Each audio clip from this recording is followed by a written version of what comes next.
en la audiencia de imputación, y si no estoy mal, el último tema que vimos fue lo relacionado con la interrupción de la prescripción que se genera una vez se ha formulado audiencia de imputación, ¿cierto, doctores? Sí, señor, la prescripción. Bueno, perfecto. ¿Qué vamos a ver en este día? Vamos a hacer dos cositas básicamente. Tal y como les dije el día de ayer, la parte inicial de la clase va a consagrar de cuál es la dinámica de una audiencia de acusación, qué es lo que se debe realizar en una audiencia de acusación. Y después del break les voy a dictar un caso para que nosotros empecemos a trabajar sobre ese caso, con algunas particularidades que les voy a indicar, pero pues no nos anticipemos a los acontecimientos porque es bueno no amargar el rato desde ahora. Entonces, doctores, pues básicamente en el momento en que se llega a celebrar una audiencia de formulación de imputación y tal y como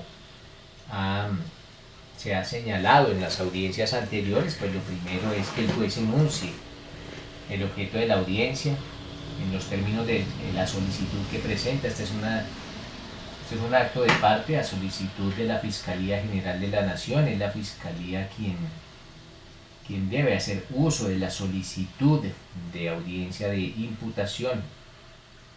Y pues, tal y como les dije, pues el juez verificará la presencia de la Fiscalía, de la Defensa y del indiciado a quien se le van a imputar los cargos.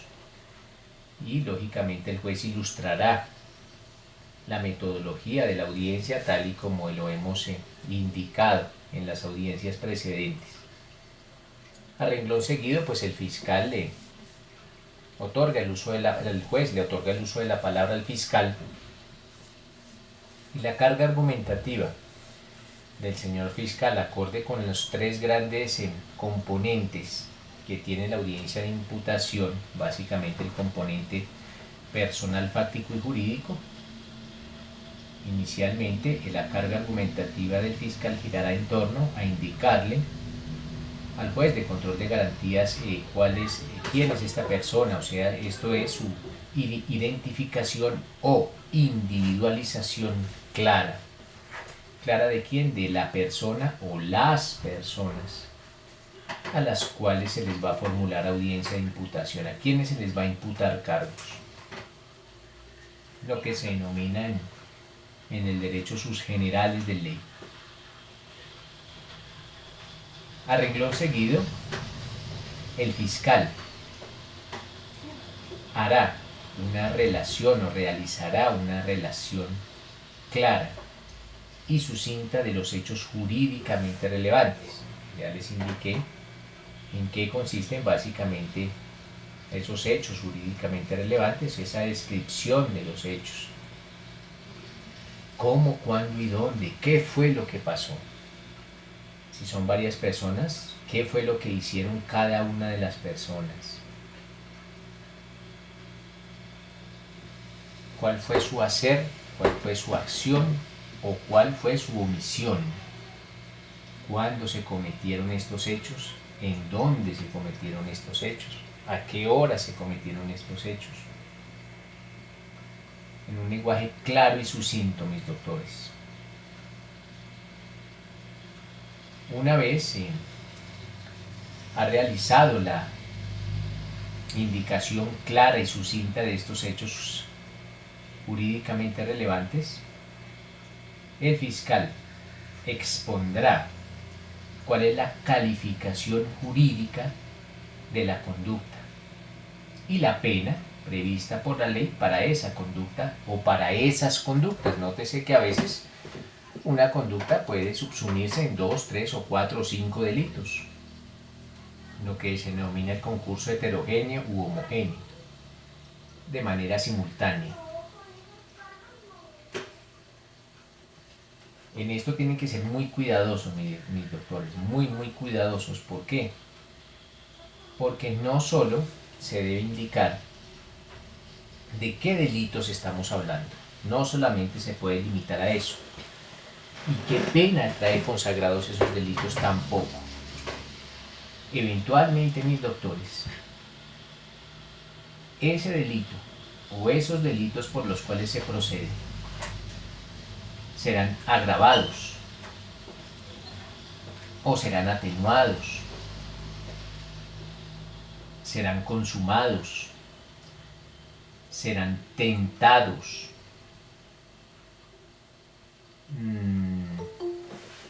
También tienen que hacer uso o repasar las circunstancias de menor punibilidad consagrados en el artículo 55 y las circunstancias de mayor punibilidad consagradas en el artículo 58 del Código Penal.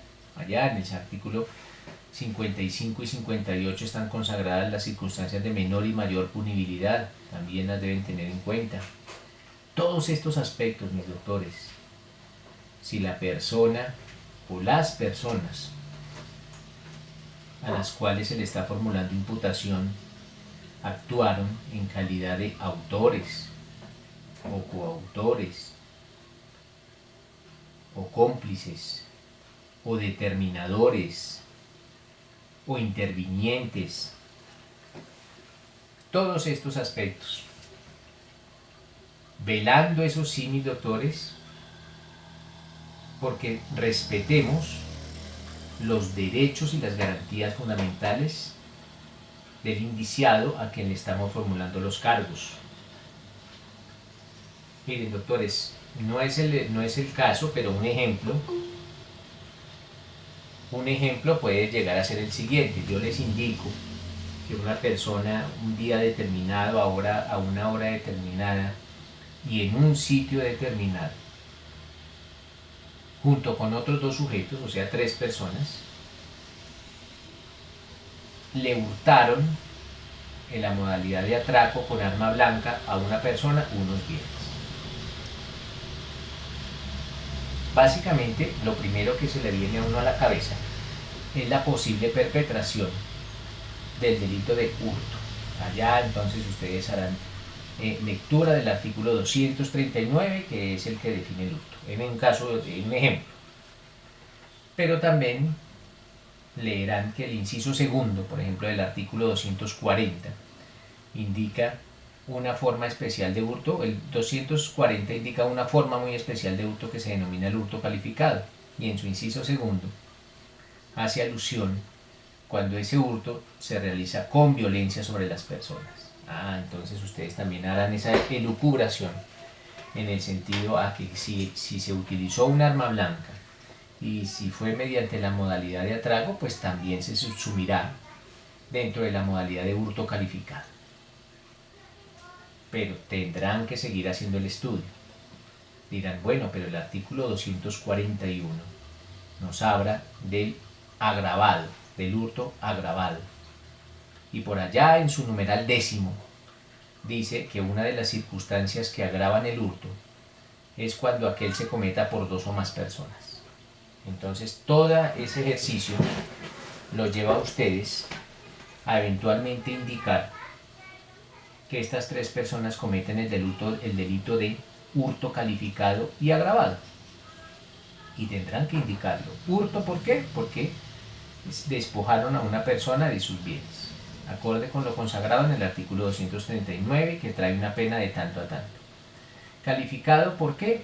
Porque según lo informado por la víctima, se ejerció violencia, se usó un arma blanca y fue mediante la modalidad de atraco, y esto se subsume dentro del inciso segundo del artículo 240, que nos habla sobre una violencia sobre las personas. Y como ustedes, eso lo dirá el fiscal lógicamente, y como ustedes eran 3 personas las que cometieron el delito, pues el numeral 10 del artículo 241 indica que cuando el delito se cometa por 2 o más personas, pues es un agravante del hurto. Entonces le imputarán a esta persona el delito de hurto calificado y agravado, y harán la tasación punitiva, le harán el aumento de la mitad a las 3/4 partes, como lo señala el artículo 241, y harán la suma, y para hacer esa suma tendrán que remitirse al artículo 60 del Código Penal, que indica que cuando una pena se aumente en 2 proporciones, la menor se aumentará al mínimo y la mayor se aumentará al máximo. Eso ya yo lo digo porque eso ya es lo que uno casi que tiene memorizado a raíz de pues tantos años que uno ha efectuado esto, pero esto es un caso hipotético, pero todo eso es lo que ustedes tienen que hacer. Por eso, mis doctores, pues vamos a tener 2 días para efectuar este ejercicio. Ustedes también mirarán, bueno, pero acá el doctor nos dijo, o el profesor, o el cucho, o como se quieran expresar igual, nos dijo que tuviéramos en cuenta las circunstancias de menor punibilidad del artículo 55 y las de mayor punibilidad del artículo 58. Y si ustedes son muy estudiosos y miran el artículo 58 del Código Penal, trae consagradas unas circunstancias que se denominan circunstancias de mayor punibilidad. Y por allá en el numeral 10 del artículo 58 se indica que cuando se obre en coparticipación criminal, y coparticipación criminal quiere decir que son 2 o más personas, pues precisamente esa circunstancia constituye una circunstancia de mayor punibilidad. Entonces algunos de ustedes también pensarán, bueno, entonces es un hurto, aquí se trata de un hurto calificado y agravado con una circunstancia de mayor punibilidad. Otra persona dirá, no. ¿Por qué? Porque el hecho que fueran 2 o más ya fue tenido en cuenta al momento de agravar el hurto. Luego, si se impone una circunstancia de mayor punibilidad, pues estaría violando o se estaría quebrantando un principio y un derecho que le asiste al procesado, que es el derecho a non bis in idem, no 2 veces por lo mismo. No le podemos imputar 2 circunstancias perjudiciales por el mismo hecho. Por haber sido 2 o más personas las que cometieron el hurto, pues precisamente por eso agravamos el hurto. Ahora no le podemos atribuir ese mismo hecho, el hecho de que hayan sido 2 o más personas, para imputarle una circunstancia de mayor punibilidad. Todos esos análisis los debe realizar el fiscal. Lógicamente, como les repito, mis doctores, con los aumentos y las disminuciones de pena a que haya lugar. Por eso la labor del fiscal para nada es fácil. Es una labor muy dispendiosa. Y como les repito, mis doctores tienen que traer todos esos conocimientos de derecho penal general y de derecho penal especial. De derecho penal general, ¿para qué? Para saber si la persona actuó como autor, coautor, cómplice, interviniente, determinador, para saber dosificar la pena. Allá lo trae consagrado el artículo 60 y 61 del Código Penal del cómo se dosifican las penas, para saber si la persona cometió el delito consumado o tentado, y en caso tal que el delito haya sido en la modalidad de tentativa, realizar la rebaja del artículo 27 del Código Penal. Mire, todo esto es del derecho penal general. Y para encauzar los hechos en un delito determinado, en este caso que vimos hurto calificado y agravado, pues ustedes traen esos conocimientos que adquirieron en su derecho penal especial. Entonces nótese, mis doctores, que este proceso, este derecho procesal penal, para aplicarlo en debida forma tenemos que aplicar todos los derechos, traer toda esa información y todos esos conocimientos que ustedes ya tienen, porque pues pasaron por los módulos tanto de derecho penal general como de derecho penal especial. Lógicamente, pues ojalá exista la mayor cantidad de errores posibles por una sencillísima razón. Este es el momento para cometer errores, es este, y no allá en la audiencia, en la realidad. Es este el momento. Por último, mis doctores, es deber del fiscal informarle al procesado que en caso de allanarse, pues se le efectuará una rebaja. Para eso ustedes también tienen que analizar si en el caso la persona fue capturada mediante una orden escrita o fue capturada en flagrancia. Acorde con uno u otro caso, pues ustedes efectuarán la rebaja que en derecho corresponda. Asimismo, tendrán que estudiar quiénes eran las víctimas de esos delitos o de ese delito. ¿Por qué? Porque existirán también alguna posibilidad de que en algunos casos no exista ninguna rebaja, así los procesados se allanen. Todo ese análisis, mis doctores, tendrá que efectuarlo el fiscal. Igualmente, doctores, ustedes allá en su derecho penal especial les quedó claro que existen unos delitos que se denominan delitos con verbo alternativo, Por ejemplo, si ustedes estudiaron el artículo 376 del Código Penal, ese delito de tráfico, fabricación o porte de estupefacientes, pues se dieron cuenta que el mismo código trae consagrados muchos verbos rectores. Si ustedes por allá van a ese 376, ahí se indica el que sin permiso de autoridad competente introduzca al país, o sea que ya existe un verbo, introducir al país, de hecho introducir, así sea de tránsito o saque de él, entonces otro verbo, sacar del país, sacar, transportar, llevar consigo, almacenar, conservar, elaborar, vender, ofrecer, adquirir, financiar, suministrar. Nótese, mis doctores, que en un caso hipotético, que se tratara de unos hechos que se subsumen dentro de este delito consagrado en el artículo 376, pues deberá el fiscal indicar cuál de todos los verbos rectores es el que se aplica para ese caso, acorde con un principio que se denomina el principio de tipicidad estricta o principio de especificidad. Acorde con los hechos, como sucedieron las circunstancias de tiempo, modo y lugar, el fiscal tiene que utilizar el verbo rector que se adecue perfectamente a los hechos. Un ejemplo: una persona es capturada en el Aeropuerto Internacional El Dorado cuando se disponía a abordar un vuelo con destino a la ciudad de Madrid, España. Le es hallada en su maleta una cantidad de 5.000 gramos de sustancia vegetal que, al ser sometida al estudio químico correspondiente, pues arrojó positivo para marihuana. Ya tenemos los hechos, pues se indicarán un día y un mes. Ya tenemos los hechos, ya sabemos qué fue lo que pasó. Esta persona estaba en el Aeropuerto Internacional El Dorado, dispuesta a abordar un vuelo hacia España, y es sorprendido por las autoridades aeroportuarias con 5.000 gramos de marihuana en su maleta.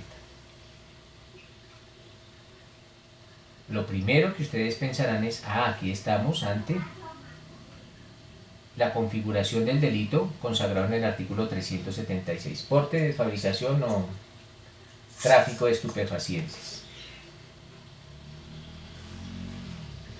Pero ¿bajo qué verbo rector? ¿Bajo qué verbo rector de todos los que ahorita enuncié que traen consagrado el artículo 376? Algún fiscal pusilánime indicará que bajo el verbo rector llevar consigo. Y eso sería tanto como asimilar, como decir que es lo mismo que una persona sea capturada en el aeropuerto cuando se dispone a abordar un avión con destino al extranjero con una maleta llena de droga, es lo mismo que una persona fuera capturada en la calle 19 con carrera séptima con una maleta llena de droga. No, son dos circunstancias completamente distintas. ¿Por qué? Porque realizando un proceso de hermenéutica jurídica, ustedes saben que la hermenéutica es precisamente esa ciencia que que busca interpretar la ley. Pues interpretando los hechos conforme a la ley, pues básicamente lo primero que tiene que hacer el intérprete es determinar qué buscaba la persona con su actuar. Y si yo realizo el análisis en debida forma, pues voy a llegar a la conclusión que el sujeto que fue capturado en el aeropuerto cuando iba a tomar el vuelo hacia Madrid, pues lo que buscaba era sacar del país esa droga. ¿Por qué? Porque los hechos así lo indican. ¿Cuáles hechos? Pues que es capturado en el aeropuerto cuando se disponía a abordar un vuelo hacia España. Entonces no podrán imputar esa conducta bajo el verbo rector de llevar consigo. No, porque existe otro verbo rector que se adecua perfectamente a los hechos. ¿Cuál? Pues sacar del país. Ya existe un verbo rector allá en el artículo 376 que es perfecto para los hechos. Cuando un funcionario judicial adecua un delito perfectamente a una conducta, pues ese se denomina principio de tipicidad estricta, y eso es un deber del funcionario. Si una persona es sorprendida por la autoridad vendiendo droga, y al practicarle un registro personal o un cacheo, mejor dicho, pues le es hallada gran cantidad de marihuana, pues lógicamente no se le podrá imputar llevar consigo, aunque es lógico que para comercializarla la tuviera que tener consigo. Pero existe un verbo rector especial allá en el artículo 376 para esa conducta. Si el policía observó cuando la persona estaba comercializando la droga, es decir, vendiéndola, pues se le imputará ese delito bajo el verbo rector comercializar. Entonces, a donde yo voy es que el fiscal debe adaptar perfectamente los hechos al delito o a los verbos rectores, a alguno de los verbos rectores que trae consagrado ese delito. Volviendo al caso del aeropuerto, si ustedes ya identificaron que esta persona pretendía salir del país, pues ese será el verbo que van a imputar: sacar del país. Pero ahí no termina el análisis. Ustedes se preguntarán, bueno, ¿y esta persona capturada en el aeropuerto cuando pretendía salir del país con una maleta cargada de marihuana, logró su cometido? Y la respuesta es no. Y si no logró su cometido por una circunstancia ajena a su voluntad, pues será un delito tentado, será una tentativa de tráfico, fabricación o porte de estupefacientes, porque así lo indica el artículo 27 del Código Penal. Miren, doctores, cómo rápidamente hicimos un análisis de dos casos. Uno por el delito de hurto y otro por el delito de tráfico, fabricación o porte de estupefacientes. Pues básicamente el caso que les coloqué no va a ser tan fácil como el del hurto o el de los estupefacientes, porque ustedes van a tener 2 días para analizarlo. Pero tampoco está nada difícil. Ya lo tengo por ahí escrito, toda la tarde me la pasé lucubrando para ver qué les colocaba. Doctores, preguntas al respecto. Doctor, buenas noches. Me surge una pregunta. Por decir algo, dice que hay fiscales que se equivocan en el asunto de determinar el verbo rector. De pronto no se puede dar, dado que si es una tentativa de sacarla del país, puede ser una pena menor que no realmente la comisión del delito de porte. Claro que sí, mi doctor. Va a ser una pena menor. Pero dígame una cosa, mi doctor. El hecho de que tenga una pena menor implica quebrantar el principio de legalidad, implica utilizar otro verbo rector cuando el mismo derecho penal nos enseña que es un deber del funcionario judicial, llámese fiscal en esta primera etapa o juez posteriormente, es un deber adecuar especialmente y perfectamente los hechos al verbo rector. Básicamente, claro que tendrá una pena menor, pero precisamente ese va a ser la tarea del defensor. Decirle, señor fiscal, pero si mi defendido pretendía salir del país con la droga, ¿por qué le está imputando llevar consigo como consumado?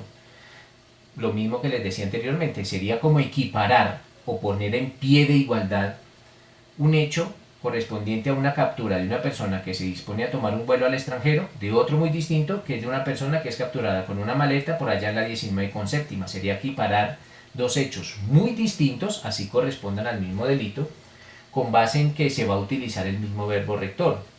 Y pues tarea de la defensa precisamente es también hacerle ver al fiscal que para eso existen todos esos verbos rectores todos los verbos rectores que en este caso del ejemplo trae consagrado el artículo 376 no están hechos para que el fiscal mire a ver cuál utiliza, porque de pronto si utilizo uno tentado voy a tener menos pena que si utilizo uno consumado. No, están hechos es para que el fiscal analice los hechos e impute el que se adecua perfectamente a los mismos. Para eso está mi doctor John. Doctor, una pregunta, ¿ahí el fiscal no podría haber subsanado? ¿O el juez? No, nótese mis doctores que, tal como les dije el día de ayer, el juez solo puede ejercer un control formal sobre la imputación.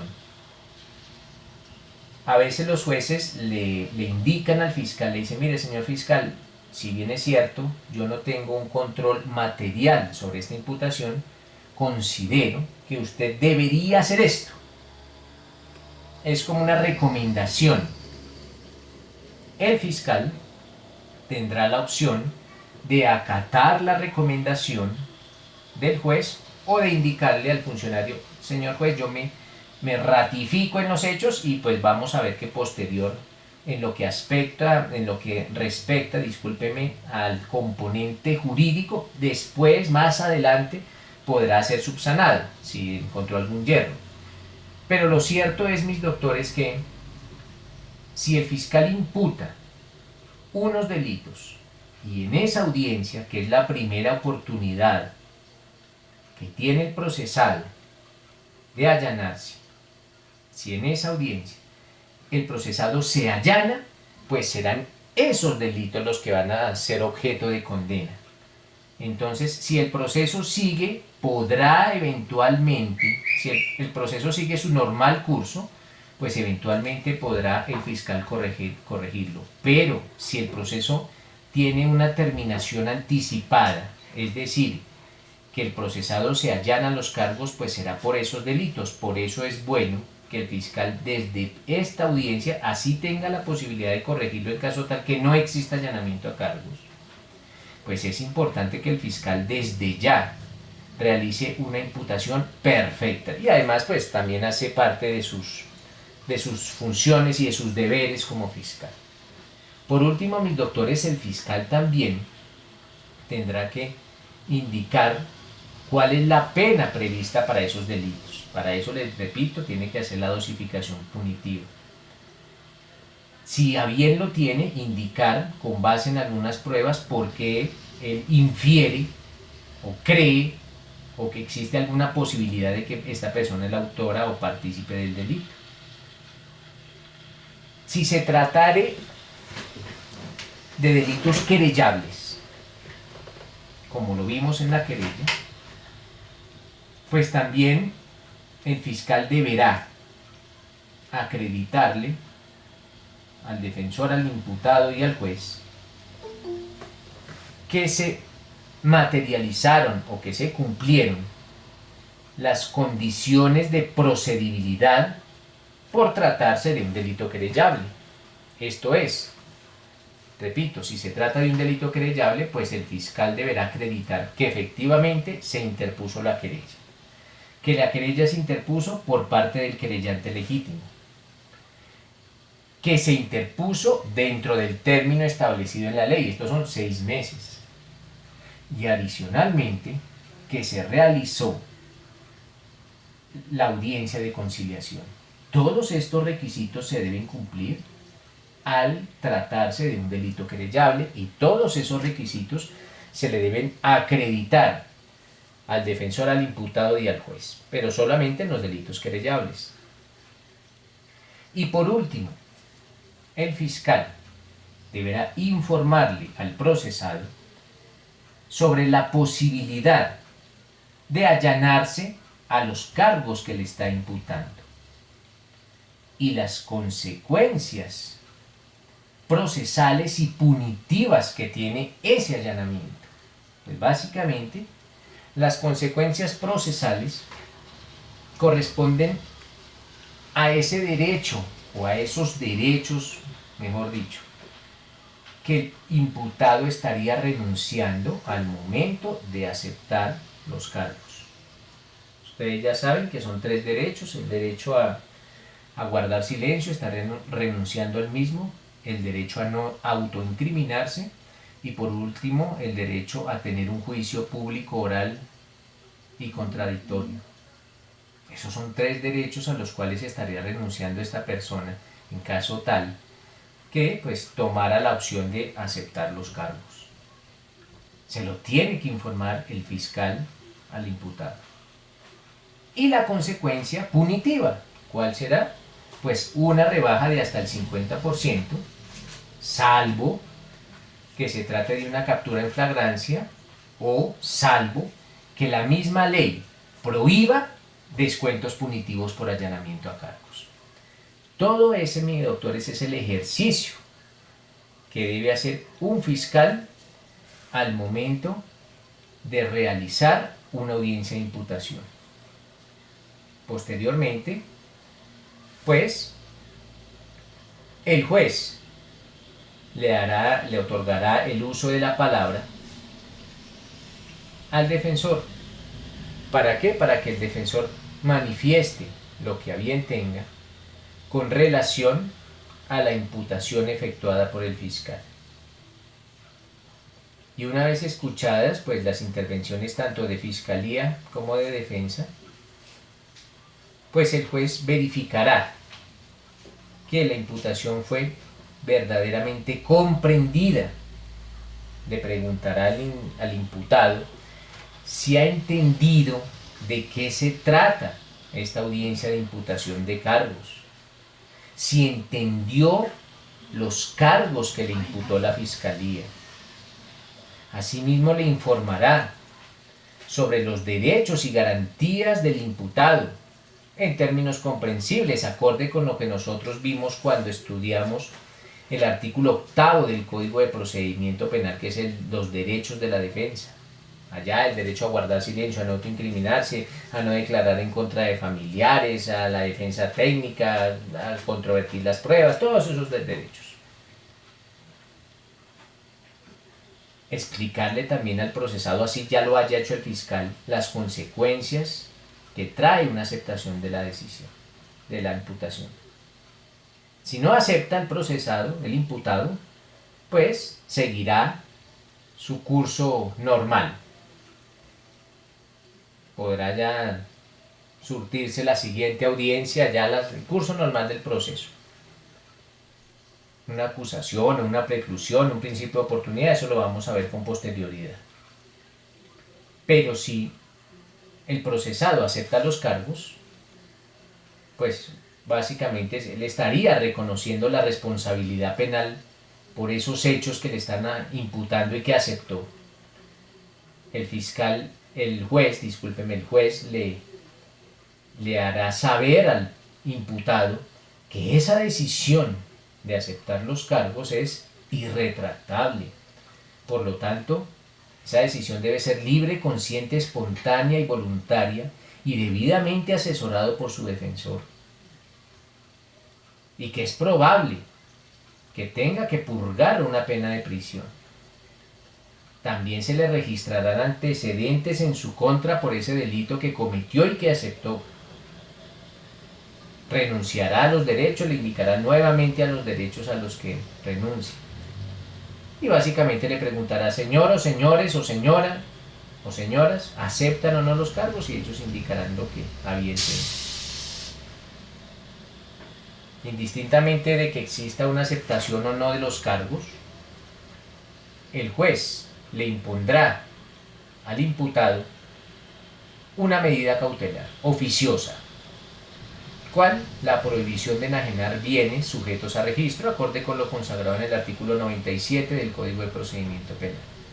Para tal fin oficiará el juez de control de garantías a la oficina de registro correspondiente para que se surta esta medida cautelar. Y cerrará la audiencia. Contra esta decisión no proceden recursos.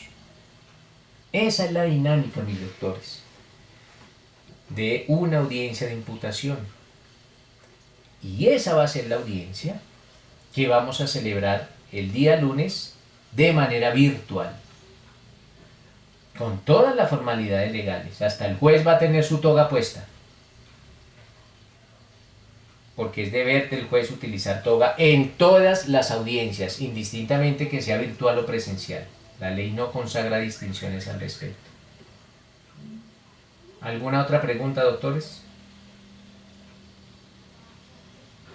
Oye, pero pues de pronto es que no me quedó claro con qué objeto el juez de oficio impone la medida cautelar de no enajenar los bienes. Porque la ley le ordena, mis doctores. La ley se lo ordena. La ley se lo ordena y pues básicamente también lo hace en aras de salvaguardar algunos derechos de las víctimas, en el sentido que pues por lo menos existan algunos bienes, los que hayan sido sometidos a, que los que sean sometidos a registro, estos son los bienes inmuebles y algunos muy pocos bienes muebles, para salvaguardar los derechos a la víctima en aras de una probable reparación de los daños. Por lo menos ya quedan asegurados algunos bienes en caso tal que el procesado sea titular de bienes sujetos a registro. Esto es una medida tendiente a protección de las víctimas y lo ordena la ley. Listo, profe, gracias. ¿Alguna otra pregunta? Doctor, yo tengo una pregunta. Dale.